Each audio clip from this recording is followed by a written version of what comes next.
3,000 years is a long time to be alone.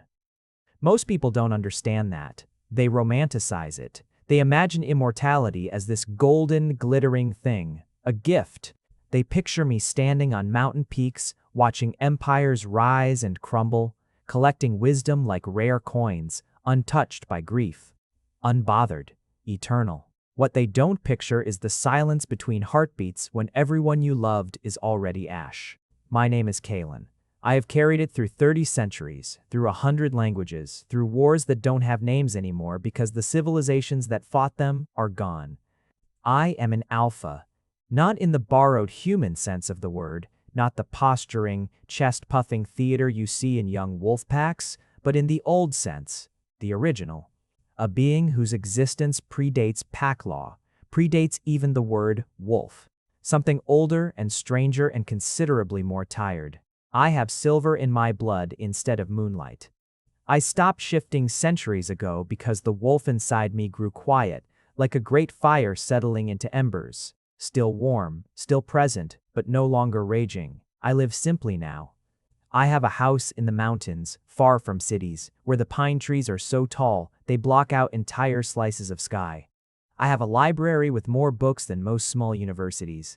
I have a garden that produces more vegetables than one person could ever eat, and I have developed, over 3,000 years, an almost embarrassing fondness for strong tea and terrible weather.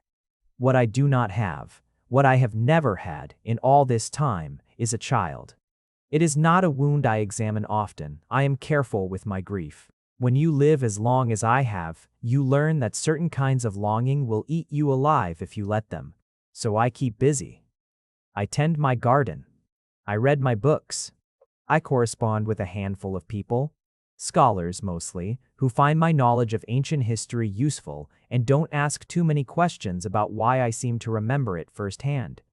And then, on an autumn morning when the sky was the color of a bruise and smelled like coming snow, Devan arrived at my door with a child in his arms. I should explain Devan.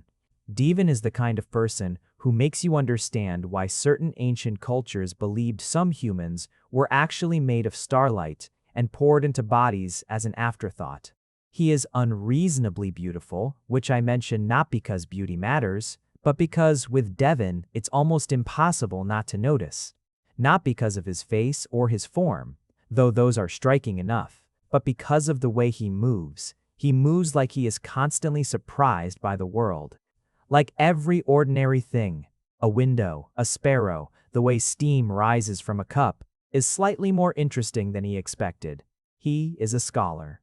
Or he was when he arrived at my mountain 6 years ago, carrying a letter of introduction from a mutual acquaintance and more questions about ancient alpha genealogy than I had ever been asked by a single human in my entire long life. He had dark eyes that seemed to catch and hold light the way water does. He had ink stains on his fingers that never entirely washed off. He had a habit of going very still when he was thinking hard, like a held breath. I let him stay. That was my first mistake, or my greatest gift, depending on how this story ends. He stayed for 3 months that first visit. Then he went back to the city, wrote a paper that apparently made waves in certain academic circles, and came back. Then he went away again. Then he came back again. This pattern repeated itself for 2 years before either of us acknowledged what was happening, which was that he was finding reasons to return and I was finding reasons to let him. The night he finally said it, the night we finally said it, was during the first snowfall of winter. We were sitting by the fire the way we often did him with a book, and me pretending to read while actually watching the snow accumulate on the windowsill, and he looked up and said very quietly, "I think I've been in love with you since the 3rd week." And I said, just as quietly, "I know, I've been trying not to love you back." "How's that going?" he asked. "Terribly," I admitted. He smiled. That particular smile, small and warm and slightly crooked, is one of the images I have carried forward with me into every new year since. I think I will carry it until I am truly gone, whenever that might be. That was 4 years ago. He moved in properly the following spring. He brought his books, his ink-stained notebooks. his habit of talking to himself while he worked his catastrophic approach to making coffee, and a small collection of houseplants that he was convinced would thrive in a mountain house with limited southern light. Most of them did somehow, as if they understood they were his. We built something quiet together, something good. I was, for the first time in a very long time, happy.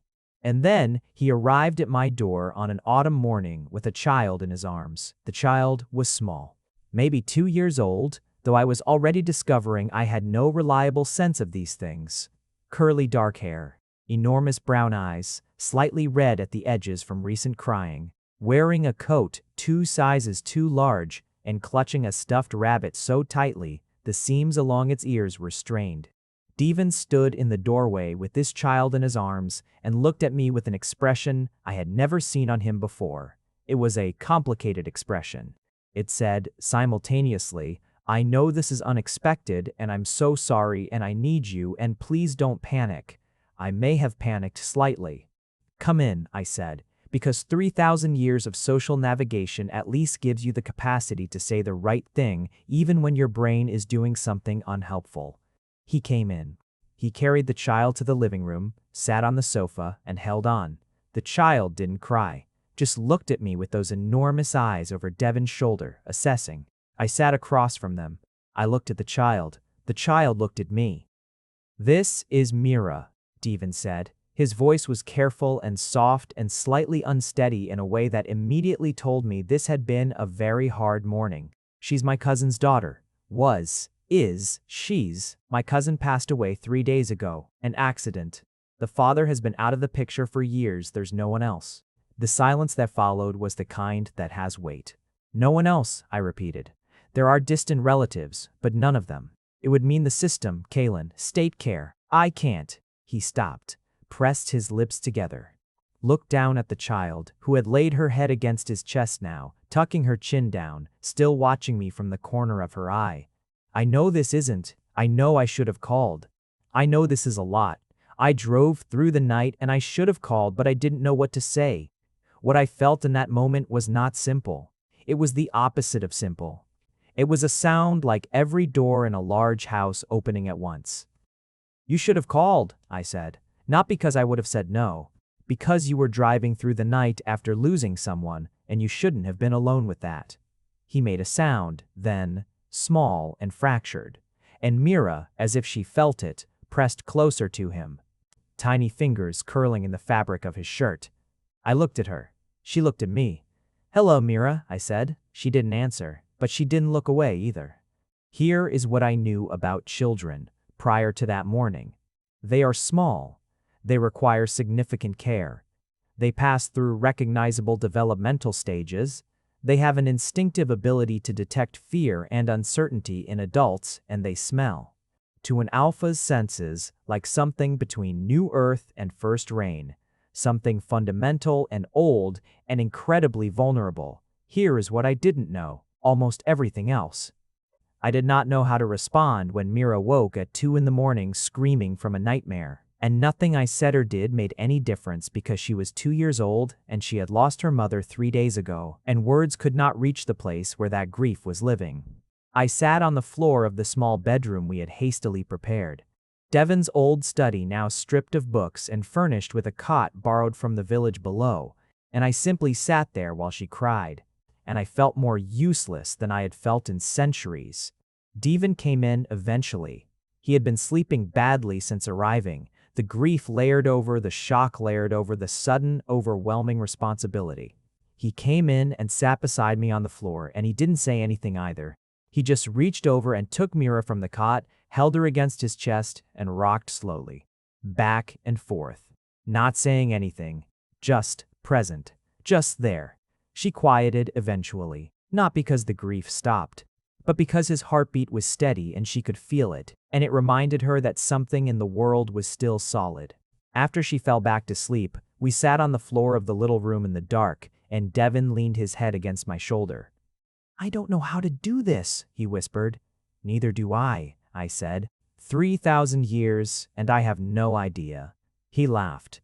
"Just barely, just a breath of it." Then he turned his face into my shoulder, and I felt the tension in him. The held-together quality, the thread that had been keeping him upright for 3 days, finally let go slightly. He was not crying, just breathing differently, allowing himself to be held. I have loved Devon in many ways over 4 years. But in that moment, sitting on the floor of a room that smelled like new furniture and old grief, with a sleeping child in his arms, I discovered a new and terrifying dimension of it. I would do anything. That was the new and terrifying part. Whatever needed to be done, whatever shape this strange new situation required, I would learn. The legal process took weeks. Devon made calls, drove back to the city twice, met with lawyers and social workers and a judge who, he told me later, had been almost aggressively kind in a way that made it harder to stay composed. I was not the right person for cities or bureaucracy. I existed in the world's records only approximately, having cycled through enough false identities over the centuries to become philosophically casual about official paperwork. So I stayed at the mountain house with Mira. That first week, just the two of us. I need to be honest, I was frightened. Not of her. I was not frightened of a 2-year-old, but of failing her, of saying the wrong thing or doing the wrong thing or somehow making this harder. 3,000 years of accumulated knowledge, and none of it covered this. She was quiet those first days. Not an unhappy quiet. She watched things carefully, watched me in the kitchen, watched the snow outside the windows, watched the fire. She sat on the rug with her stuffed rabbit and observed the world with an expression of thoughtful evaluation that reminded me, startlingly, of Devon. On the third day, she followed me to the garden. I go to the garden every morning regardless of weather. It is one of my oldest habits, older than this house, older than this century. There is something in putting your hands in the earth that resets things, that reminds you what is real. So even in early winter, when most of the beds were sleeping, I went out to turn compost and check the cold frames and simply be somewhere with roots. She appeared at the back door in her enormous coat, rabbit in hand, and watched me. "It's cold," I told her. "You should have your hat." She didn't respond. She looked at the garden. "Wait there," I said. I went in, found her hat, a knitted thing with ear flaps that Devon had bought in a panic at a service station somewhere along his drive, and put it on her. She submitted to this without protest. Then I carried her to the garden and set her down near the cold frames, where she wouldn't get into anything that mattered. She crouched down immediately and pressed her palm flat against the soil. I watched her do this. The complete, solemn attention she gave it. The way she looked up at me afterward as if asking whether she had understood something correctly. "Yes," I said, though she hadn't spoken. "That's it, that's the point." She looked at me, then at the soil, then at me again.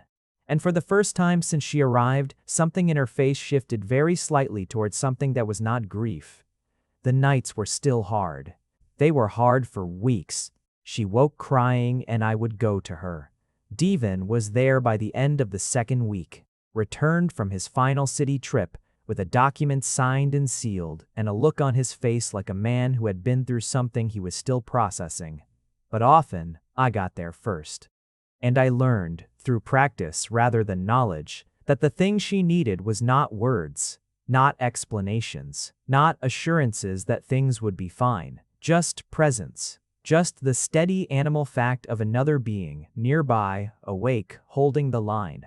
I am old enough to know that this is what grief needs at every age, that children are not so different from the rest of us in the dark.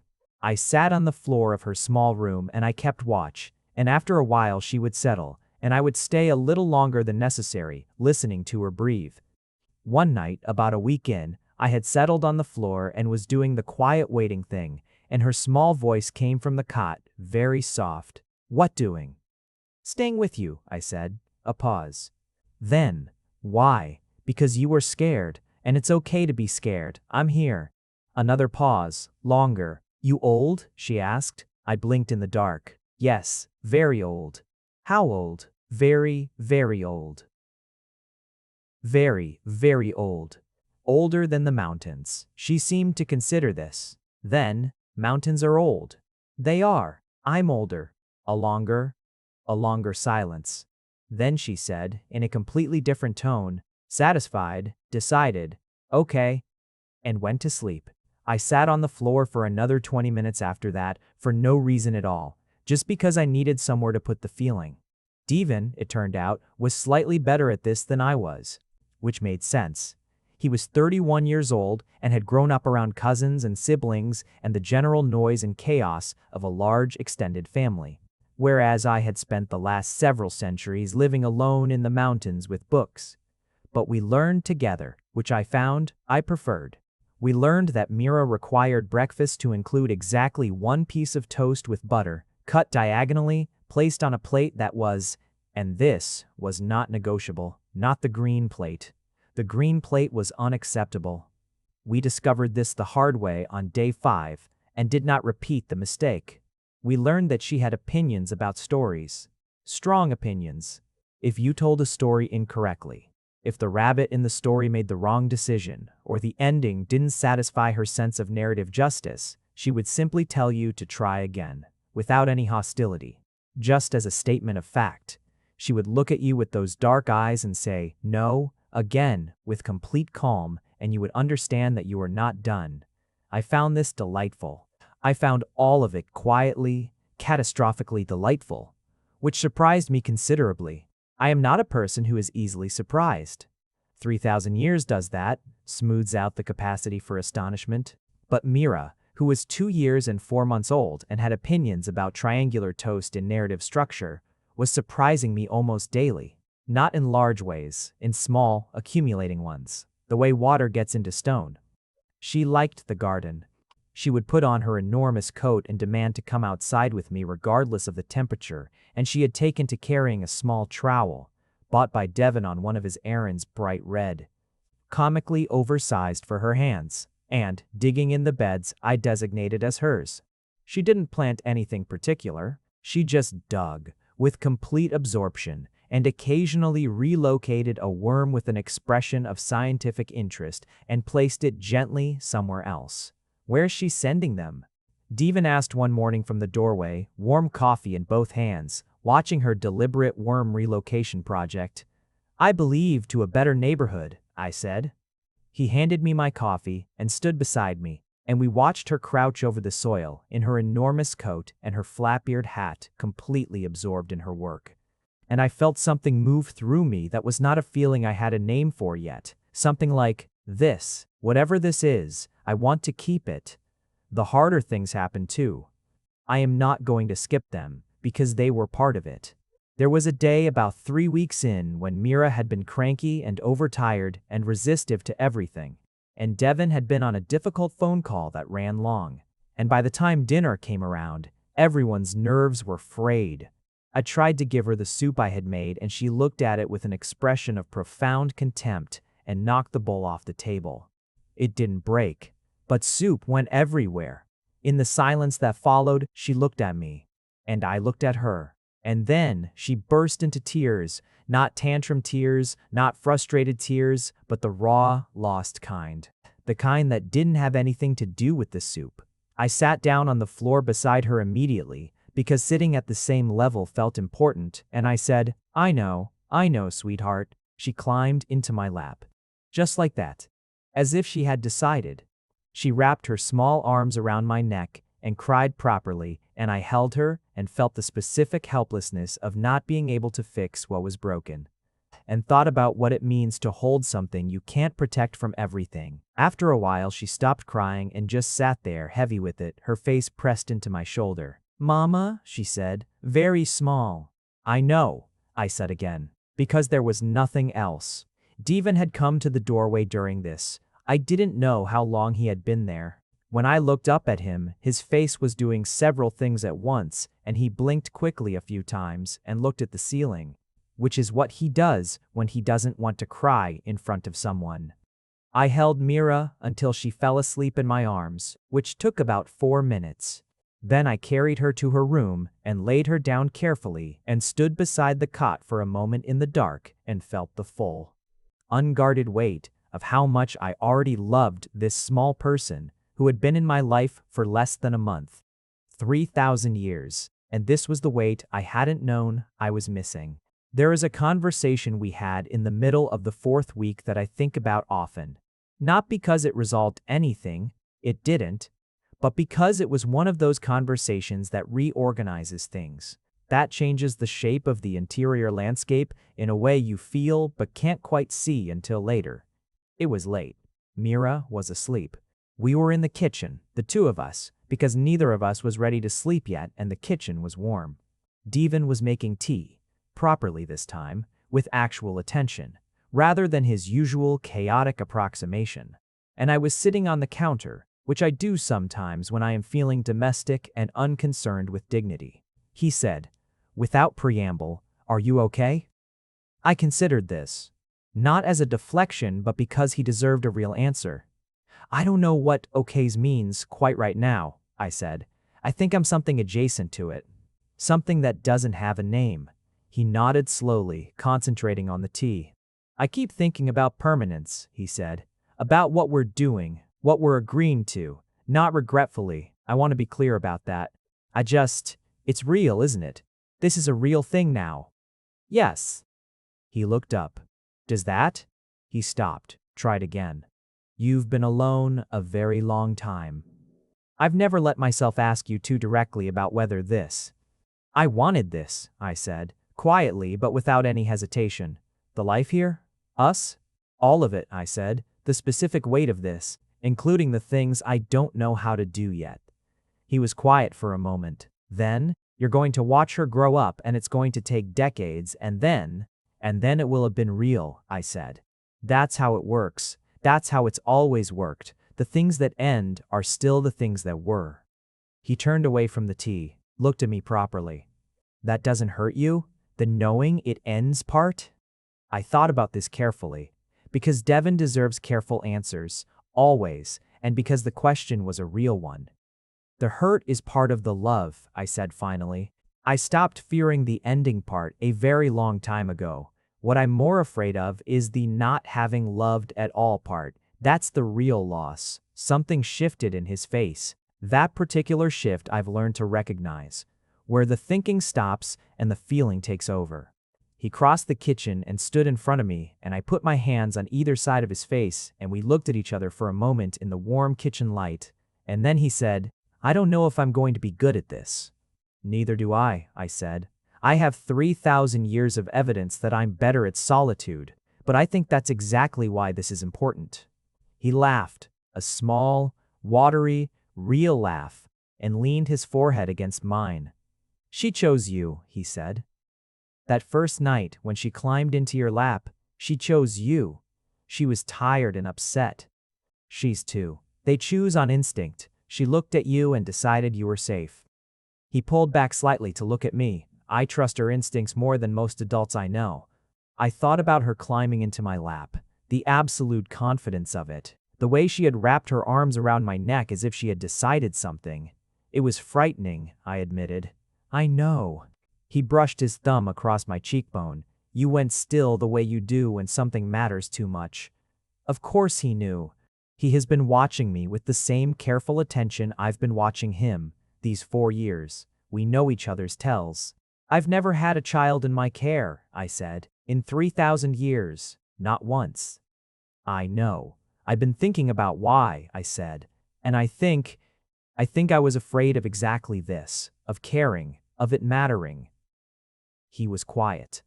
"Every person I've ever loved," I said, "I've watched leave. You learn, after a while, to hold things more loosely, to love from a slight distance, to protect yourself from the specific devastation of mattering too much." I looked at him. "But then there's a particular small person who climbs into your lap and calls you by a name she invented. She calls you K," Devon said, softly. "K," I repeated. The name she had given me the previous week, a simplification she had apparently decided was correct, and which had settled over me with a warmth I was still adjusting to. "She calls me K."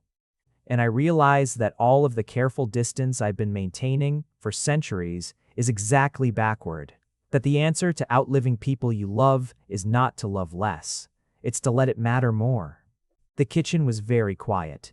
Outside, wind moved through the pine trees. Devon said nothing for a while. Then he said, I've never heard you say that much about yourself all at once. She loosened something, I said. I'm finding this disconcerting. He laughed again, properly this time, and pulled me close, and we stayed like that for a long moment in the warm kitchen, and the tea went slightly cold, and neither of us moved to fix it. Mira learned my name was Kaylin approximately 2 months after arriving. She had heard Devin use it. She tried it out one morning in the garden. Kaylin, looking at me with a kind of testing expression, like she was checking whether it was accurate. That's me, I confirmed. She nodded. Tried it again. Kaylin. Then, but K is better. That is your prerogative, I said. She went back to her worm relocation project, satisfied.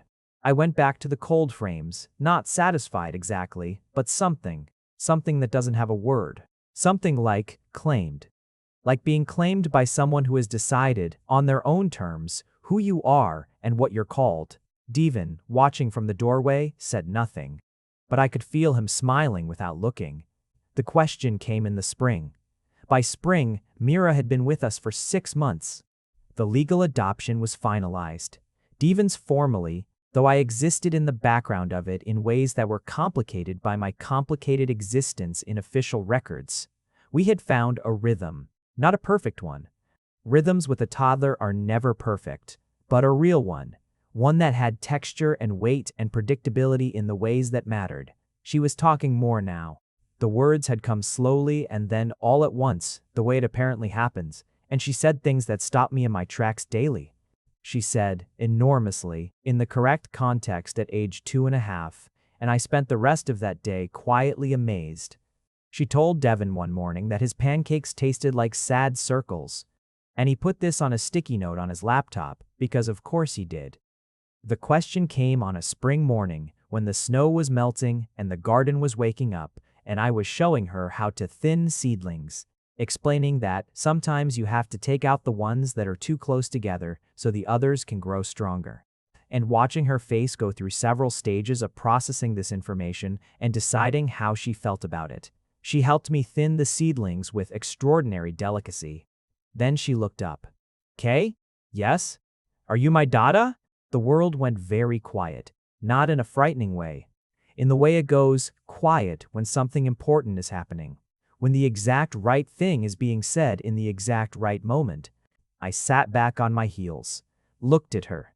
She looked at me with those enormous brown eyes, completely calm, rabbit under one arm, trowel in the other hand, dirt on her nose. What do you think? I asked. Gently, she considered.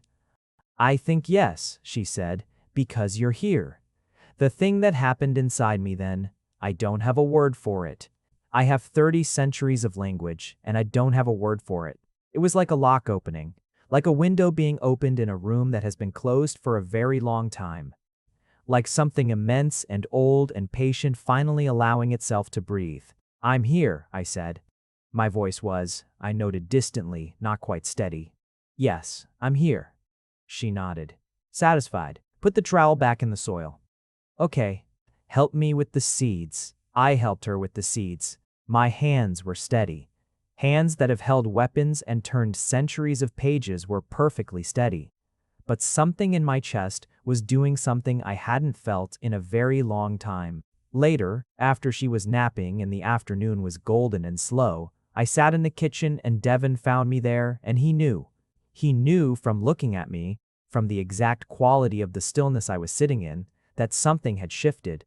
She asked you, he said. She asked me. He sat down across from me. His face was careful and open, and he was giving me space to land in whatever this was. She said, because I'm here, I said. That's her criterion, not blood, not paperwork, just here. She's very wise, Devin said, quietly. She is. I looked at my hands. At 3,000 years of hands. I've been here for a very long time, and no one has ever used that as a definition before. Devin reached across the table and put his hand over mine, said nothing, just held it. I don't know what to do, I admitted. With this, with how much this is.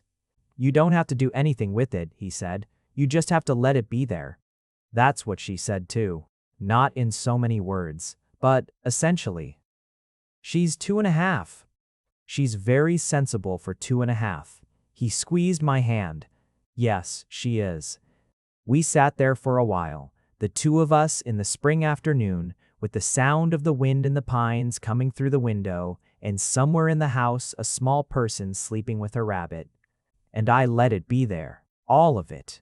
The enormous, unmanageable, completely unexpected weight of it. Summer brought the garden into its fullest life, and Mira into it entirely. She had claimed a raised bed as her own, not by negotiation, but by installing herself in it so frequently and with such complete ownership that it became hers by default.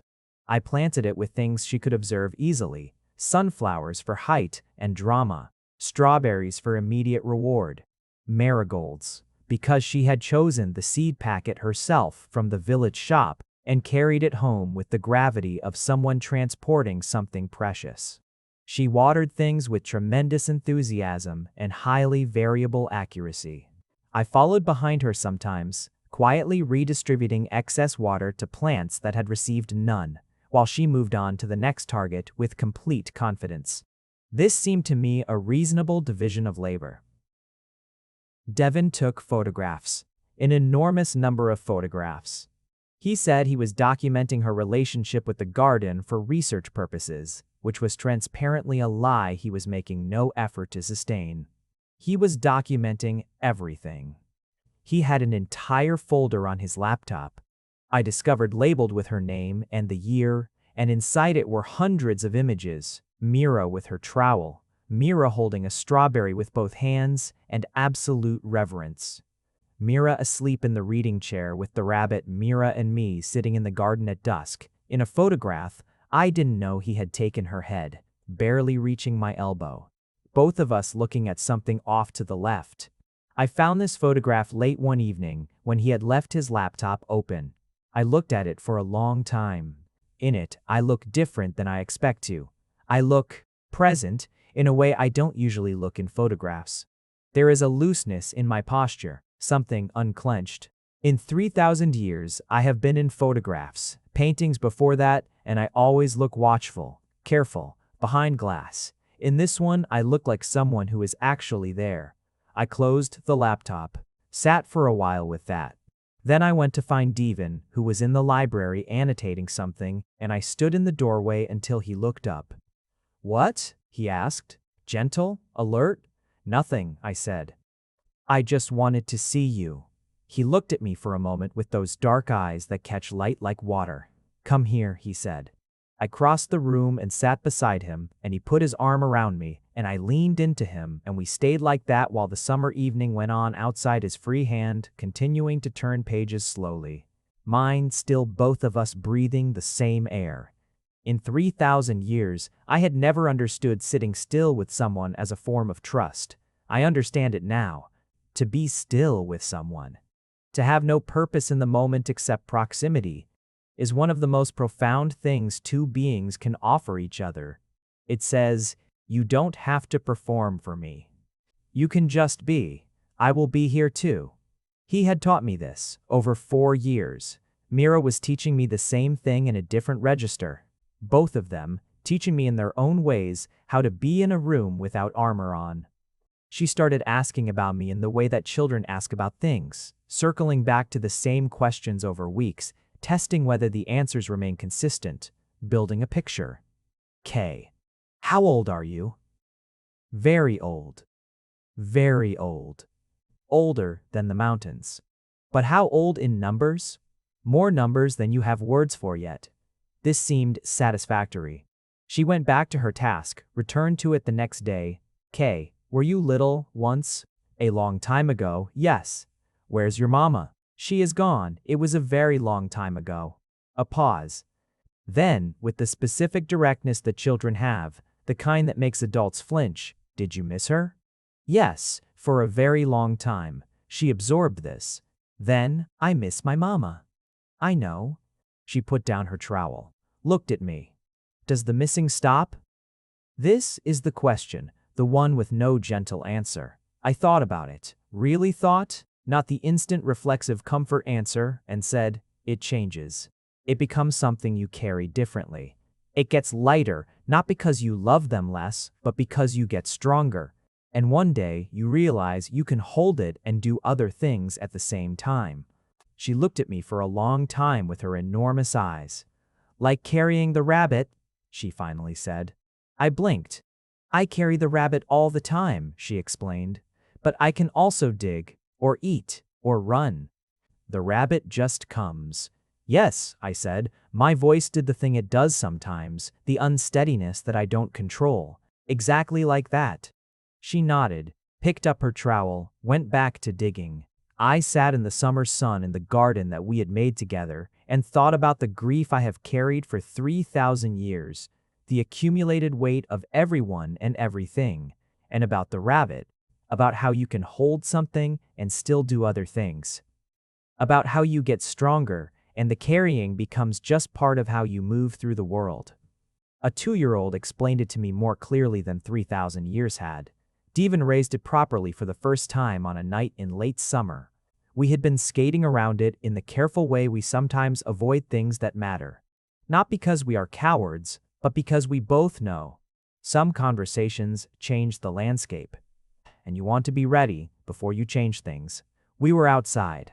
The nights were still warm enough to sit on the porch, and Mira was asleep, and the sky was doing what mountain skies do in summer, absurd with stars. Devon had his head in my lap, and I was doing the thing I sometimes do without thinking about it, which is running my fingers through his hair while I watch the sky.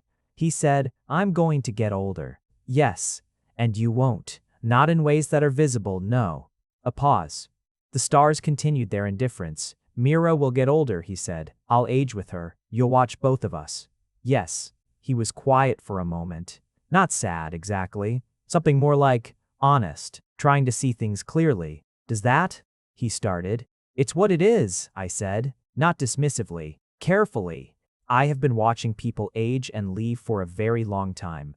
I know how much it costs. I also know, now, more than I did before, that the cost is the evidence of the realness, of the fact that it mattered.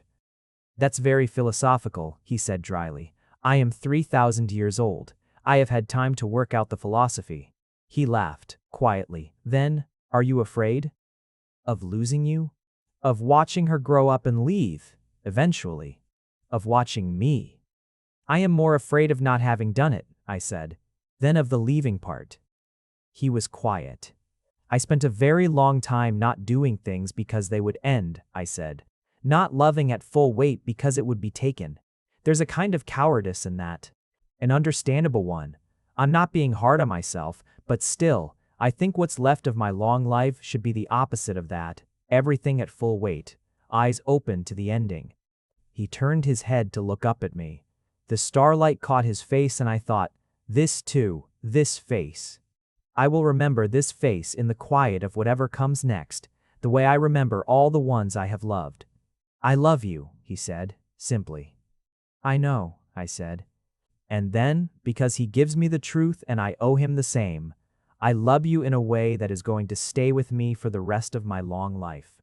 Whatever shape that takes, I want you to know that. He turned his face back to the sky.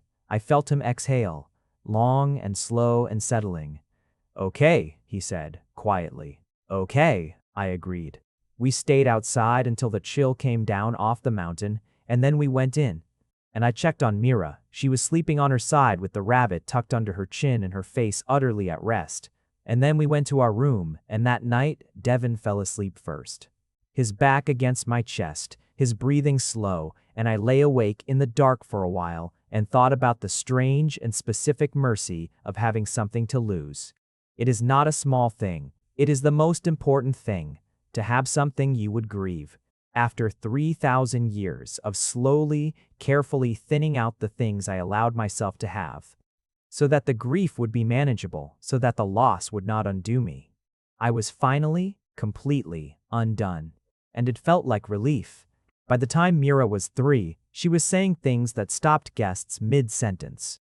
We had few visitors. We are not, by nature or circumstance, especially social, but occasionally someone came. A scholar colleague of Devon's once, a neighbor from the village below, and Mira would regard these visitors with calm assessment, and then, when she had made up her mind about them, say something that revealed she had been listening to everything and processing all of it at a level that was slightly unnerving in someone who still needed help with buttons. To Devon's scholar colleague, who was speaking to Devon about a research project and referred to primary sources as the real stuff. What is the fake stuff then? To our neighbor, who had brought a casserole and expressed the opinion that children needed more noise and activity around them. I have plenty of noise. I like quiet too. Both are good. To me, when I was reading something dense and historical and she wanted my attention, the past is for later. I'm for now. I put down the book. The past is for later. I'm for now. 3,000 years of accumulated wisdom, and a 3-year-old had said, in 8 words, something that I suspect I will turn over for the next 1,000 years. What I am learning in this last and strangest chapter of my long education is that presence is a practice. That being here, actually here, not behind the careful glass, not at the managed distance, is something you have to choose every day, that it does not come naturally to a being who has survived by holding things loosely. But it is learnable. Everything is learnable if you are paying attention. 3,000 years of proof. I am learning how to be in a room with people I love without counting the exits, without tracking, in the background of every moment, the eventual departure, without the low, constant hum of preparatory grief that has been my constant companion for centuries. It is difficult. It is, if I'm honest, one of the hardest things I have attempted. Harder than the battles, harder than the losses. Because those things happened to me and I survived them. This is something I am choosing. Deliberately putting down the armor I have been wearing so long, I forgot it was armor. But Devon reaches for my hand in the evenings, and I let him hold it. And Mira crawls into my lap with her rabbit and says, "Story, Kay." And I tell her one, and I let myself notice what it feels like to have her there. The specific and perfect weight of a small person who has decided you are safe. I let it feel like what it is. There is a morning I keep coming back to, a particular one, about a year after Mira arrived. An autumn morning again. The seasons have come full circle. The sky, the same bruised color, the smell of coming snow. I was in the garden, which was putting itself to sleep for the winter. Devon was inside, working. Mira was beside me, bundled into her coat, hat with ear flaps, the rabbit under her arm because she takes it everywhere, always, without apology. She had her trowel. She was not really gardening. She was doing the autumn thing she had developed, which was walking the perimeter of the garden beds very seriously, checking on them, saying goodbye to them in a way that was absolutely sincere and slightly heartbreaking. "Good night," she said to the sunflower stalks, which had gone brown and dry and magnificent. "Good night," she said to the strawberry runners. "See you in spring," she said to the marigold bed. She came to stand beside me where I was turning the last of the compost and looked up at me. "Do they remember?" she asked. "The plants? If I come back in spring, do they remember me?" I thought about this carefully, about what was true and what was kind, and whether, in this case, they were the same thing. "I think the garden remembers you," I said, "the whole of it, the way a place holds the people who loved it." She looked at the garden, solemn, processing. "Like how home remembers," she said, "even when we're not there." "Yes, exactly like that," she nodded. Put her small hand in mine. Just like that, matter of fact, no ceremony. And we stood together looking at the sleeping garden as the first few flakes of early snow began to come down. I looked at her hand in mine, her small, cold fingers, bitten nails, a habit we were working on, the way she gripped without any hesitation, as if she had always known this was a hand that would hold hers. 3,000 years. Not once, in all of it, had I held a child's hand and felt the world rearrange itself around that point of contact. Not once had I stood in a garden in the first snow of the year and felt this particular thing, which is not happiness exactly, because happiness is too small a word and too temporary a state. This is something more structural, something that has settled in and changed the architecture. Mira looked up at me. "Kay? Yes? You're going to cry." I was not going to cry. I was not. I am 3,000 years old and I do not. It's okay, she said with enormous magnanimity. I won't look. She turned back to the garden with great tact, still holding my hand, looking at the snow. And I, 3,000 years old, immortal alpha, having survived wars and plagues and the end of civilizations, stood in my winter garden with my small daughter's hand in mine, and felt something happen in my face that I was not going to call crying. I was simply moved by everything, by all of it. That evening, Devon found the two of us asleep in the reading chair. Mira had crawled into my lap for a story, and the story had apparently been sufficiently comfortable because we had both gone under. She was curled against my chest, the rabbit between us, her breathing slow and deep. My chin was resting on top of her head. He stood in the doorway for a long time. I know this because I was not entirely asleep.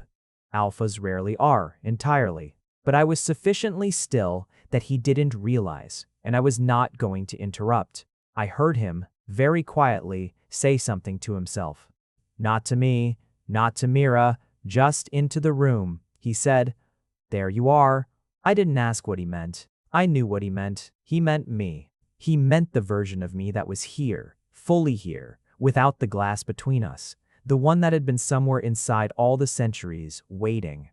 There I was. Spring came back around, the way it always does, indifferent to everything except the logic of seasons. The garden woke up.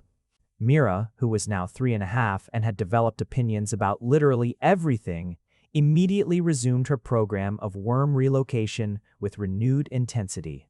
She was talking about spring in the way that children talk about the return of something beloved. She had understood in the way that young children understand things, all the way, without qualification, that it had come back, that the going had not been a permanent disappearance, that the sleeping garden had kept its promise. On the first proper warm day, when the mud was still cold and the earliest green things were just beginning to push through, we were all three in the garden. Devon was photographing something, or pretending to. Mira was excavating. I was turning the first bed of the new season. She looked up from her excavation. Kay, are you going to go away? The question arrived with the same simple directness as all her important questions. No preamble. No build-up. Just the thing itself. I sat back on my heels, looked at her. She was looking at me without particular anxiety, just the direct assessment of someone who wants a real answer. Not if I can help it, I said. But you're very old, she said. Things that are very old sometimes go away. I thought about how to answer this, about what truth looks like when offered to someone who is 3 and deserves the real version. Things that are very old, I said, sometimes last a very long time. She looked at me. Processing. Like mountains, she said. Like mountains. She turned this over. Then, the mountains are still here. Yes. Okay. She went back to her excavation. Kay? Yes, I'll be here too. I looked at her. 3.5, rabbit beside her in the mud, trowel in hand, matter of fact as sunlight. Yes, I said, you will. On. In the end. If this has an end, if any of it has an end, which I increasingly doubt, this is what I know. 3,000 years is a long time to be alone. But aloneness is a choice you make in small ways, day by day, until one day it's a habit so deep you've forgotten it was ever a choice. The glass between yourself and the world was not installed by the universe, you installed it. And you can, slowly, at the cost of everything you'd been using to protect yourself from the specific devastation of caring, you can take it down. It took Devon 4 years to show me the way. It took Mira 1 season to show me why. She will grow up. She will become a person I cannot predict, with opinions I won't have shaped, a life that will take her away from this mountain and back to it and away again. She will break my heart in all the ordinary ways that children break the hearts of those who love them. She will grow. I will watch. I will be here. Devon will grow older, and I will watch that too, the way I have watched the people I love move through the years while I stay still. And it will be painful, and it will be true, and it will be the evidence of something real. I will carry all of it. Like the rabbit. The grief and the love and the ordinary Tuesday mornings in the garden and the nighttime stories told wrong that have to be told again, and the small hand in mine in the first snow, and the way Devon says my name in the dark, and the particular quality of having a home that remembers you even when you're not in it. I didn't know what to do. In the beginning, I didn't know how to be a father, how to hold someone that small, how to be present without armor, how to love something that could be lost without already beginning to let it go. I'm still learning. 3,000 years in, and I am still learning the most important things. But I think I am finally, at last, after all this long and sometimes too quiet time, exactly where I am supposed to be, in a garden that is waking up, with a small person telling worms where to go, and a man in the doorway holding 2 cups of tea, and the mountains, all around, old as anything, still here, still here. If you made it to the end, you're my kind of person.